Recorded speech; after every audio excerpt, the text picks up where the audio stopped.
അപ്പോൾ ഇന്നത്തെ യാത്ര SM സ്ട്രീറ്റ് തേടിയിട്ടാണ്. വേറൊന്നിനുമല്ല, എൻ്റെ കണ്ണന് ഡ്രസ്സ് എടുക്കാൻ വേണ്ടി പോവാണ്. ഞങ്ങൾക്കൊരു ഫംഗ്ഷൻ വരുന്നുണ്ട്. അപ്പോൾ അതിലേക്ക് കണ്ണനൊരു അടിപൊളി ഡ്രസ്സ് എടുക്കണം എന്ന് വിചാരിച്ചിട്ടുള്ളൊരു യാത്രയാണ്. കുറച്ച് ലേറ്റ് ആയിട്ടുണ്ടായിരുന്നു. ജോലി കഴിഞ്ഞ് വന്നിട്ടും കണ്ണന് സ്കൂൾ വിട്ട് വന്നിട്ടൊക്കെ പോവാമെന്ന് വിചാരിച്ചതാണ്. അപ്പോൾ ലേറ്റ് ആയതിനു ശേഷമാണ് പോണത്. പോകുന്ന വഴിക്ക് നമ്മളൊരു ഷോപ്പ് കണ്ടു. അവിടെ കയറിയിട്ടുണ്ടായിരുന്നു. അവിടെ കയറിയപ്പോൾ കണ്ണന് പറ്റിയത് കിട്ടിയിട്ടില്ല കേട്ടോ. അവിടെ സ്മോൾ സൈസ് ഉണ്ടായിരുന്നില്ല. അതുകൊണ്ട് ഞങ്ങൾ അവിടെ നിന്ന് ജസ്റ്റ് ഒന്ന് നോക്കിയിട്ട് കളക്ഷനൊക്കെ നോക്കി ഒന്ന് അങ്ങോട്ട് ഇറങ്ങിയെന്ന് മാത്രം. അങ്ങനെ വീണ്ടും അടുത്ത കടയിൽ കയറി. അവിടെ കയറിയപ്പോഴും കണ്ണിന് പറ്റിയ സൈസ് ഉണ്ടായിരുന്നില്ല, സ്മോൾ ഉണ്ടായിരുന്നില്ല.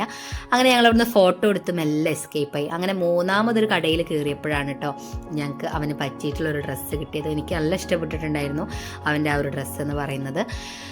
അങ്ങനെ നമ്മളത് വാങ്ങി ബില്ലൊക്കെ പേ ചെയ്ത് പുറത്തേക്ക് ഇറങ്ങണം. അപ്പോൾ കണ്ണൻ്റെ മുഖത്ത് വലിയ സന്തോഷമൊന്നുമില്ല. എന്താണെന്നറിയാം, അവന് നല്ല വിശക്കുന്നുണ്ട് എന്ന് പറയുന്നുണ്ടായിരുന്നു. അങ്ങനെ നമ്മൾ കാലിക്കറ്റിൽ നെഹ്ദി മന്തി തേടിയിട്ടാണ് പോണത്. പിന്നെ വേറൊരു കാര്യം എന്താണെന്ന് വെച്ച് കഴിഞ്ഞാൽ, നമുക്ക് SM സ്ട്രീറ്റ് വരെ എത്തേണ്ടി വന്നില്ല കേട്ടോ. അതിൻ്റെ മുന്നേ തന്നെ ഒരു ഷോപ്പിൽ നമുക്ക് കിട്ടിയിട്ടുണ്ടായിരുന്നു. ലേറ്റ് ആയതുകൊണ്ട് നമ്മൾ ഞാൻ അവിടേക്ക് എത്തണ്ടെന്ന് വിചാരിച്ചു കേട്ടോ. അങ്ങനെ നെഹ്ദി മന്തിയിൽ ചെന്നപ്പോൾ അവിടുത്തെ മന്തി എല്ലാം കഴിഞ്ഞിട്ടുണ്ടായിരുന്നു കേട്ടോ. അവിടുത്തെ മന്തിക്ക് നല്ല ടേസ്റ്റാണെന്നാണ് പറഞ്ഞിട്ടുണ്ടായിരുന്നത്. അപ്പോൾ അതറിഞ്ഞ് പോയതാണ്. പക്ഷെ അവിടുത്തെ ഫുഡ് കഴിഞ്ഞതുകൊണ്ട് ഞങ്ങൾ എന്ത് ചെയ്തു, അടുത്തത് സൂഫി മന്തി പിടിച്ചതാണ് കേട്ടോ. അങ്ങനെ സൂഫി മന്തിയിലേക്ക് കയറുന്നൊരു ആ ഒരു സിറ്റുവേഷനാണ് ഇപ്പോൾ നമ്മൾ കാണുന്നത്. അപ്പോൾ കണ്ണന് മന്തിയാണ് ഏറ്റവും കൂടുതൽ ഇഷ്ടം. ആദ്യമൊക്കെ ബിരിയാണി ആയിരുന്നു കേട്ടോ. പിന്നെ അവന് മന്തിയിലേക്കായി. ഇപ്പം ഏറ്റവും ഇഷ്ടം അവൻ്റെ ഫുഡ് എന്ന് പറയുന്നത് മന്തിയാണ് കേട്ടോ. അങ്ങനെ സൂഫി മന്തിയിലെ ഫുഡ്, അവിടുത്തെ മന്തിയെല്ലാം അടിപൊളി ടേസ്റ്റാന്നൊക്കെ പറഞ്ഞിട്ടാണ് നമ്മൾ അങ്ങോട്ട് പോയത്. അങ്ങനെ അവിടെ ചെന്ന് ഒന്ന് ഫ്രഷ് ആവാൻ വേണ്ടിയിട്ട് ചെന്നു. ഞാനും കണ്ണനും മുഖമൊക്കെ ഒന്ന് കഴുകി. അങ്ങനെ മുഖമൊക്കെ കഴുകി ഞങ്ങൾ ഫുഡ് ഓർഡർ ചെയ്ത് വെയിറ്റ് ചെയ്യാണ് കേട്ടോ. ഞങ്ങൾ 4 പേരുണ്ടായിരുന്നു. ഞാനും കണ്ണനും പിന്നെ എൻ്റെ 2 ഫ്രണ്ട്സും ഉണ്ടായിരുന്നു കേട്ടോ.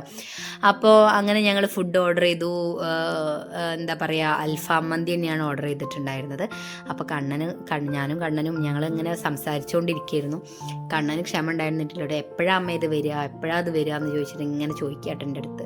കാരണം എന്താ വെച്ച് കഴിഞ്ഞാൽ അവന് നല്ല വിശക്കണുണ്ടായിരുന്നു. സ്കൂൾ വിട്ട് വന്നിട്ട് അങ്ങനെ അധികമൊന്നും കഴിച്ചിട്ടുണ്ടായിരുന്നില്ല. ഞങ്ങൾ ഇങ്ങോട്ട് പോകാനുള്ളതുകൊണ്ട് വേഗം അവിടെ നിന്ന് പോകുന്നതാണ്. സ്കൂൾ വിട്ട് വന്നപ്പോഴല്ല കേട്ടോ, ഞാനും കുറച്ച് ലേറ്റായി ജോലിയൊക്കെ കഴിഞ്ഞ് വന്നപ്പോഴേക്ക്. അങ്ങനെ കുറച്ച് ഇറങ്ങുമ്പോൾ തന്നെ ലേറ്റായി. പിന്നെ അവന് ചായ ഒന്നും കൊടുക്കാനുള്ള സമയം കിട്ടിയിട്ടുണ്ടായിരുന്നില്ല. അങ്ങനെ ഞങ്ങൾ ഇറങ്ങി. അപ്പോൾ സാധനമൊക്കെ ഓർഡർ ചെയ്തു. ആ പ്ലേറ്റ് കൊണ്ടുവച്ചപ്പോൾ കണ്ണനൊരു ആശ്വാസം ഉണ്ടായിരുന്നു കേട്ടോ, എപ്പോഴെങ്കിലും ഇത് വരുമല്ലോ എന്നുള്ളത്. പക്ഷെ എന്നിട്ടും കുറേ സമയം കഴിഞ്ഞിട്ടാണ് കേട്ടോ ഫുഡ് വന്നത്. കണ്ണൻ ആകെ ദേഷ്യം പിടിച്ചിട്ടുണ്ട്. കണ്ണൻ തിരിഞ്ഞും മറിഞ്ഞൊക്കെ നോക്കുന്നുണ്ട് എപ്പോഴാണ് ഇതൊന്ന് വരിക എന്നുള്ളത് അറിയാൻ വേണ്ടിയിട്ട്. ആൾ ടെൻഷൻ അടിച്ച് അവസാനം കുറച്ച് എന്താ പറയുക, നമ്മുടെ മയണൈസൊക്കെ എടുത്തൊന്ന് അഡ്ജസ്റ്റ് ചെയ്യാം കേട്ടോ. അതിൻ്റെ ഇടയിൽ നമ്മുടെ ഐറ്റം വന്നിട്ടുണ്ട്. നല്ല അടിപൊളി ഭയങ്കര ടേസ്റ്റായിരുന്നു കേട്ടോ. മന്തിക്ക് അടിപൊളി ടേസ്റ്റാണ്. ഞാൻ ഇതുവരെ ഈ ഒരു ടേസ്റ്റിൽ എവിടുന്നും കഴിച്ചിട്ടുണ്ടായിരുന്നില്ല. കാരണം ആ ഒരു അറ്റ്മോസ്ഫിയർ പോലെ തന്നെ നമ്മൾ കൊടുക്കുന്ന ക്യാഷിന് അതിൻ്റേതായിട്ടുള്ള ഒരു വില ഉണ്ടായിരുന്നു. കാരണം അത്ര ടേസ്റ്റായിരുന്നു. പക്ഷെ പറയേണ്ട കാര്യം എന്താ വെച്ചാൽ ഭയങ്കര എരിവായിരുന്നു കേട്ടോ. അപ്പം നമുക്കൊന്നും കുഴപ്പമുണ്ടാവില്ല. പക്ഷെ ചെറിയ കുട്ടികളൊക്കെ കഴിക്കുമ്പം നമുക്ക് ഭയങ്കര എന്താ പറയുക, അവർക്കത് ചിലപ്പം സഹിക്കാൻ പറ്റിയെന്ന് വരില്ല. അത്രയും എരിവുണ്ടായിരുന്നു. ചെറിയ കുട്ടീന്ന് മാത്രമല്ല എനിക്കും ഉണ്ടായിരുന്നു കേട്ടോ ആ എരിവ്. പക്ഷെ ആ ഒരു എരിവ് ആ ഒരു സമയത്താണെങ്കിൽ നമുക്കത് എൻജോയ് ചെയ്ത് കഴിക്കാനൊരു ടേസ്റ്റ് വേറെ തന്നെയാണ് കേട്ടോ. അപ്പോൾ കണ്ണനും കഴിക്കുകയാണ്. കണ്ണൻ ആ പീസ് മുഴുവൻ കഴിച്ചില്ല കേട്ടോ. പിന്നെ ഞാനാണ് അതിൻ്റെ ബാക്കി കഴിച്ചത്. എരിവായിട്ട് വേണ്ടമ്മേന്ന് പറഞ്ഞു. കണ്ണൻ നല്ല എരിവൊക്കെ വലിച്ച് കണ്ടോ, എരിയൊക്കെ വലിച്ച് അവൻ ആകെ വിയർത്ത് കുടിച്ച് മതി അമ്മയെന്ന് പറഞ്ഞു. ഇനി മന്തി വേണ്ടമ്മേന്ന് പറഞ്ഞു എൻ്റെ അടുത്ത്. അങ്ങനെ ഞങ്ങൾ മന്തിയൊക്കെ കഴിച്ചു. പോകുന്ന വഴിക്കായിരുന്നു ബീച്ച് ഉണ്ടായിരുന്നത്. അപ്പോൾ അവനൊരാഗ്രഹം ഉണ്ടായിരുന്നു ബീച്ചിലൊന്ന് ഇറങ്ങണം എന്നുള്ളത്.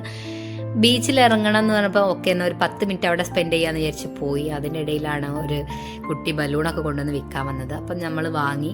20 രൂപയായിരുന്നു. അത് കൊടുത്ത് വാങ്ങി. അങ്ങനെ ഞാനും കണ്ണനും കൂടെ അധിക സമയം അവിടെ സ്പെൻഡ് ചെയ്യില്ല എന്ന് അവൻ്റെ അടുത്ത് ആദ്യം പറഞ്ഞിരുന്നു കേട്ടോ. കാരണം ഓൾറെഡി ലേറ്റാണ് നൈറ്റിൽ. അപ്പം ഇനി നമുക്ക് തിരിച്ച് വീട്ടിലെത്തണ്ടേ. അപ്പം എന്നാലും വേണ്ടില്ല, അവൻ്റെ ആഗ്രഹമല്ലേ എന്ന് വിചാരിച്ചിട്ട് ഞാൻ പറഞ്ഞു പിന്നെ ഒരു ദിവസം നമുക്ക് വൈകുന്നേരം വരാം, എന്നിട്ട് കുറേ നേരം ഇവിടെ ഇരുന്നിട്ട് പോവാന്നൊക്കെ പറഞ്ഞപ്പോൾ അവനും ഒക്കെ പറഞ്ഞു. അവന് വെള്ളത്തിൽ കളിക്കണം എന്നൊക്കെ നല്ല ആഗ്രഹമൊക്കെ ഉണ്ടായിരുന്നു. പാൻറ്റൊക്കെ പൊന്തിച്ച് വെച്ചിട്ടുണ്ടായിരുന്നു അവന് കളിക്കാൻ വേണ്ടിയിട്ട്. പക്ഷേ ഞാൻ സമ്മതിച്ചിട്ടുണ്ടായിരുന്നില്ല. അങ്ങനെ ഞങ്ങൾ എന്ത് ചെയ്തു, അവിടുന്ന് കുറച്ച് നേരം ഒരു 10 മിനിറ്റ് കയറി വന്നാൽ ഒരു 15 മിനിറ്റൊക്കെ ഞങ്ങൾ അവിടെ നിന്നിട്ട് ഞങ്ങൾ തിരിച്ചു പോരാനുള്ള പരിപാടിയിലാണ്.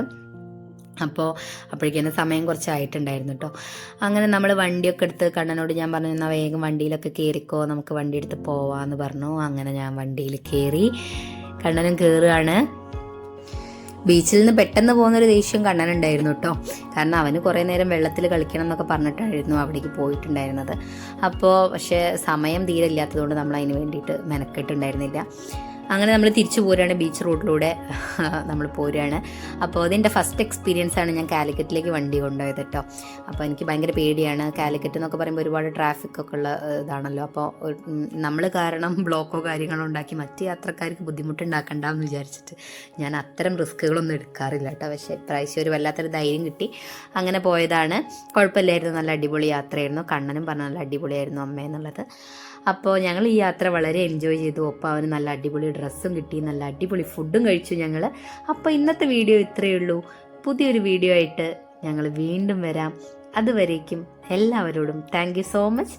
എൻ്റെ വീഡിയോ ഇഷ്ടപ്പെട്ടിട്ടുണ്ടെങ്കിൽ ലൈക്ക് ചെയ്യണം, കമൻറ്റ് ചെയ്യണം, സബ്സ്ക്രൈബ് ചെയ്യണം. അപ്പോൾ thank you so much all for your great support. By.